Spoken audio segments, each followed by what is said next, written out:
and Maria Darby here from Wise and Well, really wanting to say how much we miss you guys, seeing your shining faces here at the Wise and Well Center.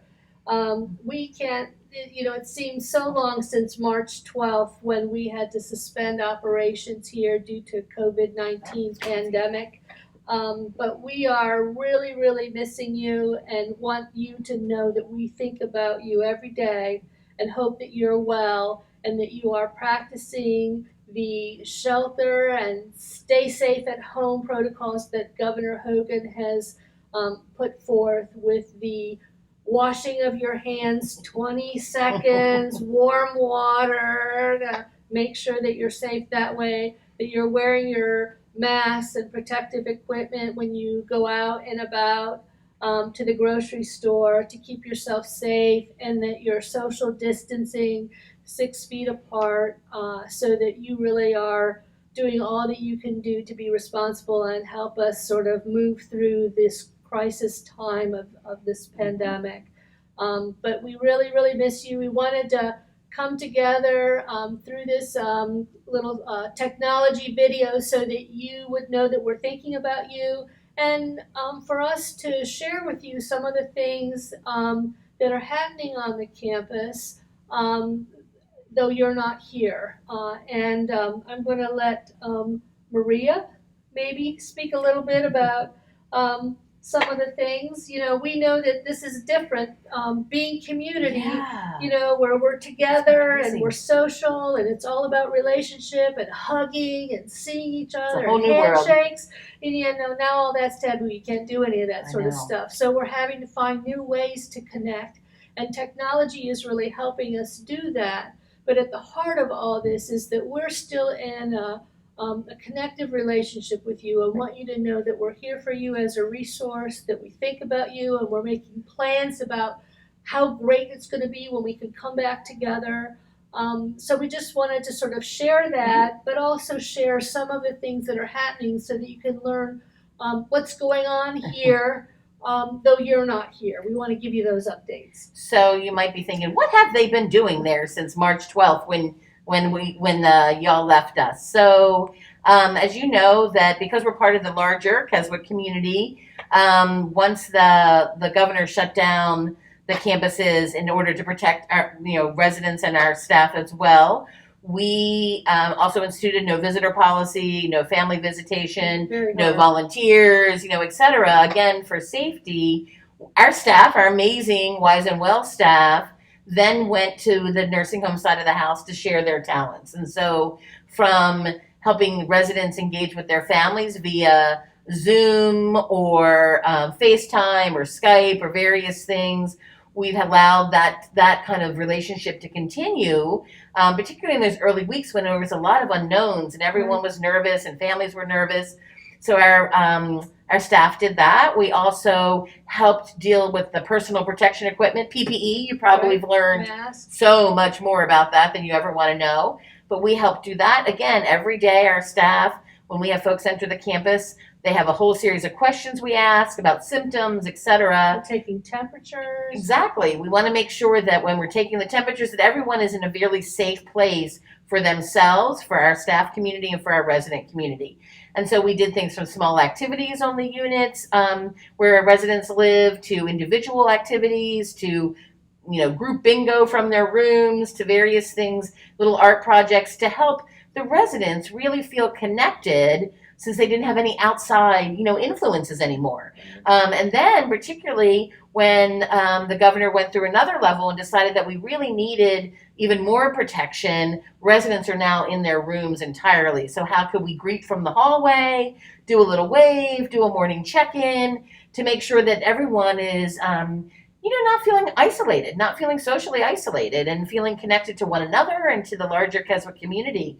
So that's been busy and interesting, and I think gave our staff an opportunity to really understand a little bit more about what happens in the nursing home and to meet the staff there, and then for the residents and the staff over there to say, what are the talents that the Wise and Well team bring to us as a campus that they might not have had a reason to learn before. Right. So, there's always something good out of something challenging, I think, and that that really has been one of them, that we've really learned about what our special talents are that we all bring to make Keswick the special place that it is. So, been keeping us busy. Right. And then the staff, we sent them home because we needed to make sure that we were only having those who needed to provide direct care to the residents to be interacting with them, because again, we wanted to make sure that we were containing the environment, practicing the very best in safety and infection control, so that we had as little risk as possible in terms of exposing the residents and each other.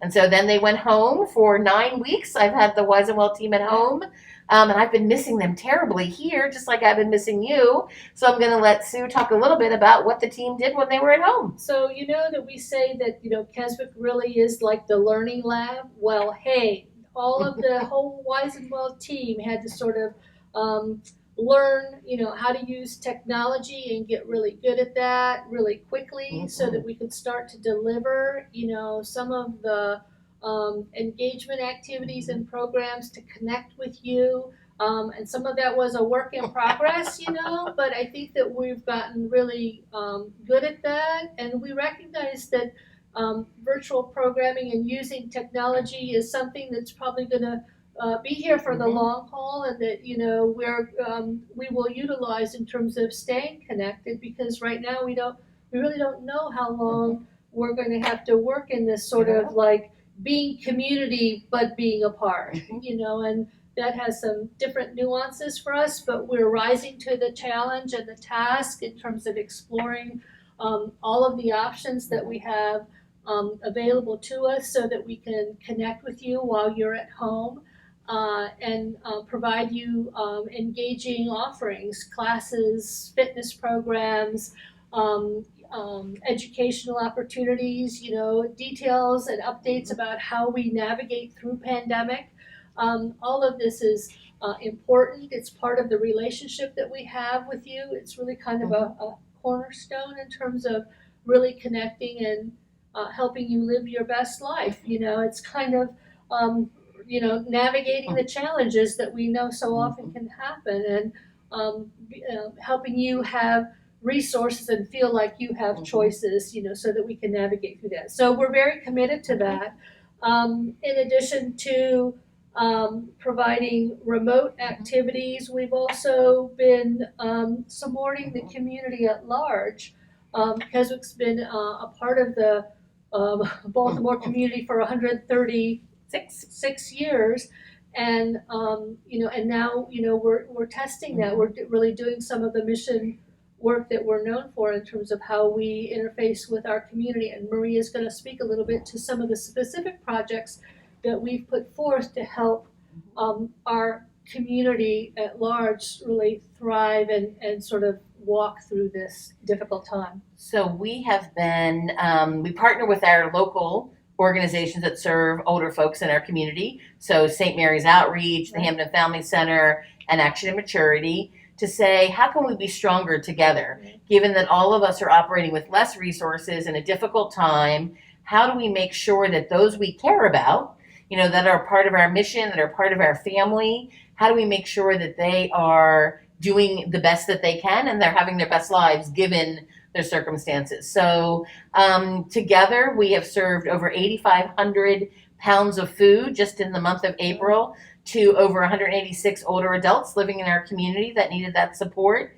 We've contacted once a week over 516 people that are older adults that are being served by any of the 4 organizations.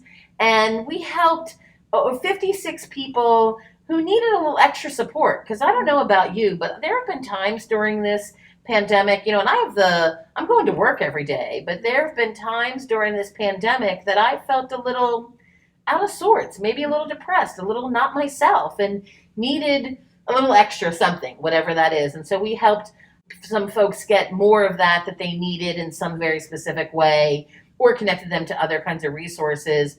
Because, if you're living alone, or if you're just living with your husband like me, sometimes that, is not enough. Well, you're fighting for space or resources that you have within the house. And so it sort of is a different way of navigating. Yeah. And then if you're all by yourself, you can definitely feel sort of disconnected from sort of the world at large. Sure.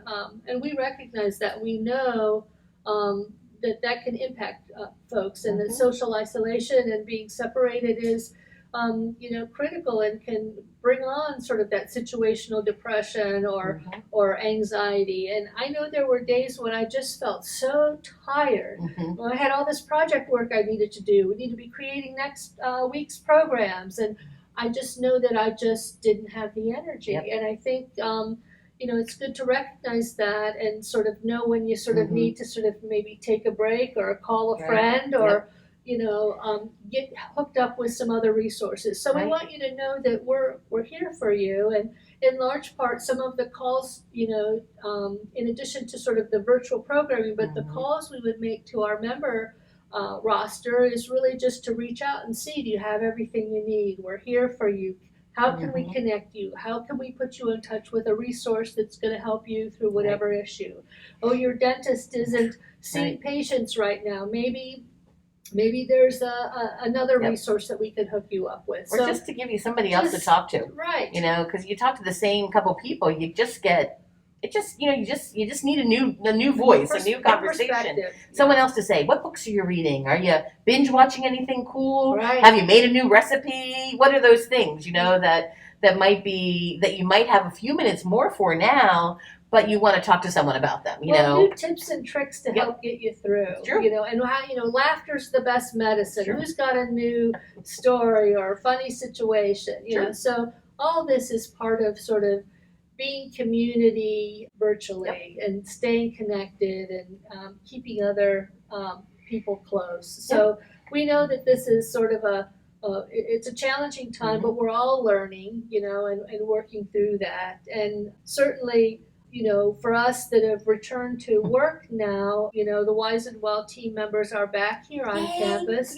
and still providing virtual programming, but also sort of are now, because we know that things change sometimes day to day, minute to minute, in terms of what the next protocols or things that have been put in place that we have to follow. And because we are part of a health system on this Keswick campus, Marie is going to speak a little bit to some of the new executive orders that have been in place specifically for care facilities. So y'all probably been reading about or have heard the governor talk about mandated universal testing for all nursing home staff and residents, sort of a snapshot in time of what the campus looks like in terms of the number of positive cases that might be asymptomatic. Clearly we know if someone's symptomatic and we can treat them, whether it's a resident or a staff person, but there's lots of us statistically that might be carriers. And so next week, Tuesday and Wednesday, we're going to be testing all the residents on the campus, as well as all the staff people on the campus, to make sure that we understand where they stand from a health perspective as it relates to COVID-19. And then depending on the results of that, folks will either, if you're a staff person, you'll go home for the required 10 days to make sure that you are self-isolating, protecting yourself and each other on the staff community and the residents. And if you're a resident, depending on whether you're asymptomatic or symptomatic, you'll be able to be supported in an environment that works to provide you your best health. So that happens next Tuesday and Wednesday. We're hoping that we will have low numbers in terms of positive cases as we have had so far. You know that we're required as a nursing home industry to report the number of positive cases among our staff and residents every day. And so they're on our website, choosekeswick.org, every day. And we are very pleased that we have had low numbers. Of course, we want the number to be zero, but if it can't be zero, we want it to be as close to zero as possible. And so since the beginning, the middle of March, when we started doing this testing, we have had 17 cases in total that have tested positive. 12 of them have been residents and 5 of them have been staff. And some are recovering. All the staff have recovered and are back to work. They've sat through their 10 days out, have demonstrated no symptoms, and are back to work. And then we have 9 residents that are currently being treated for COVID-19 and are doing well. Because, if they're on our campus, they're not on ventilators. It means they're they're being cared for within our environment in a separate, isolated unit so that they're protected and the staff is protected. and they're healing, which is, of course, our goal. We want everyone to return to their best health that they can be after this is all over. And we really recognize, too, our health heroes. Our clinical nurses and the teams are working really greatly. I know that there's nothing like family, but I would say that sort of the Keswick nursing team and clinical staff are really like second to family, and that they're really treating all those folks in our nursing home with great care and love, and seeing them through. And I think our communications to families about the changes and updates to what's happening is much appreciated. This again is additional work that Wise and Well staff is taking on to ease some of that task burden, of the nursing team, so they can focus on the care that's needed. But we're calling families, we're in conversation with them, because we know it's hard to be away from somebody that you've known and been with for years and years, and 9 weeks is a long time. So hearing updates and knowing that things are progressing well and that they're well attended is greatly appreciated.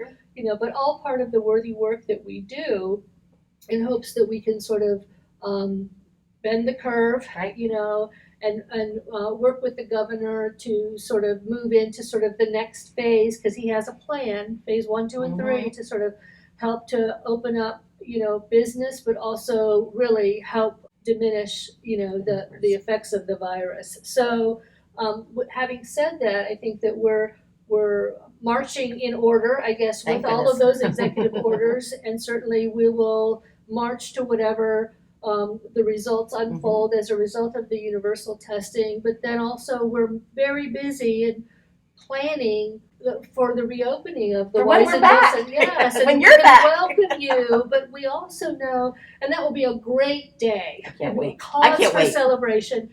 And we know that life as we know it will still be different when we open, because there's lots of things to consider now, because there will be limitations in terms of the number of people that can gather in a space. And so I want you to know that this team is giving great, thoughtful consideration to what that might look like and what kind of things we have to put in place so that you feel safe returning to Wise and Well to engage with us. But know that, and everybody, and we certainly understand, makes choices and decisions based on what is good and what they feel comfortable with, based on all that's going on with them, so that we will continue to offer heavy virtual programming so that you can engage with us using technology, and that there will be options, and certainly some kind of programming that we will start to ease back into as we try to resume some of our normality. The new normal, we're saying. This is the new normal. And I would say that, this is really all about living your best life, and, how do we navigate the challenges that show up? Because certainly we were all humming along back before March 12th, in terms of things were buzzing and happening here. And then there was a virus that came and really sort of changed the world.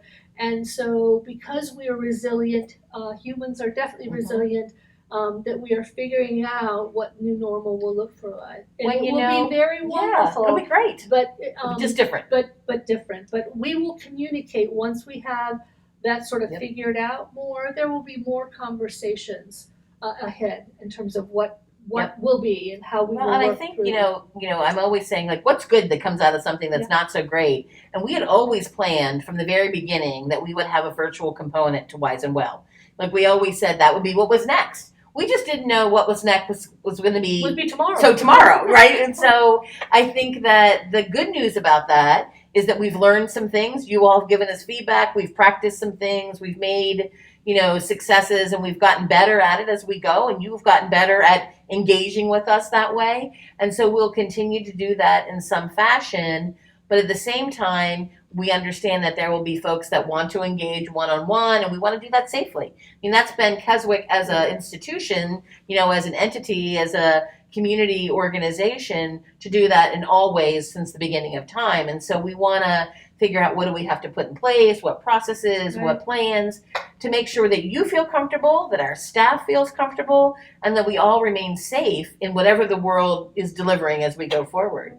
And so new opportunities, there's always good opportunity to think about new ways of doing business and new ways of engaging and new ways of delivering support and connection to one another, Well, which is good. I'd say it's truly looking to see what's possible. True. And being sort of living in the moment, but looking ahead to what's new and what's next. And with that, I think Maria's going to talk to you a little bit about if you have any suggestions and how you might get those to us, so that we can sort of have that help us inform in some of the decision making that we're making. We do. So it is, I know that some of you have called and shared with us your feedback, and that's really helpful, or been in conversations when you're doing some of the chats that we do in the Zoom. But I know others might look for different ways to do that, and we want to make sure that we hear from you, and we know that our staff is also not always at their desks and doing, the same way that they might have been accessible prior, because they're doing other kinds of work on the campus. So you can always reach us at communityhealth@choosekeswick.org. That's communityhealth@choosekeswick.org. That's the email. And then Sue and I get that, and then we'll sort through that and be sure to get back to you within a couple days. I'd love to be able to say 24 hours, because you know me, but it sort of depends on what happens in the next few days and kind of as we have access to staff, because one of the other pieces is that we have an alternative schedule now for our staff to make sure that we're all not here at the same time.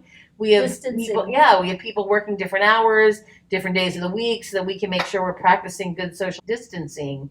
So more to come, but we really want to invite you, as you have from the very beginning, given us, the good, the bad, and the ugly, as I like to say. What's working? What do we need more of? What do you want us to try? Are we doing something that's great? Are you really enjoying some things? You're saying, it's okay, but maybe not my thing, but it might be someone else's thing. It really helps us think about sort of the short future, the next future, and then the future as we plan, the next few months, to make sure that we're giving you, our members, what it is that helps you stay engaged, what it is that helps you live your best life on this journey that you've decided to take with us. Because we're here for you. It's the only reason that we exist.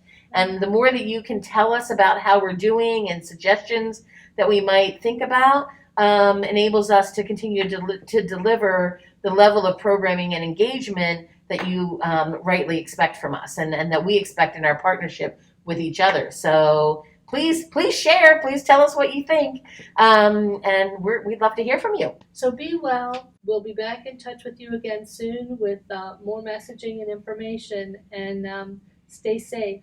Until then. Know you're cared for. Bye.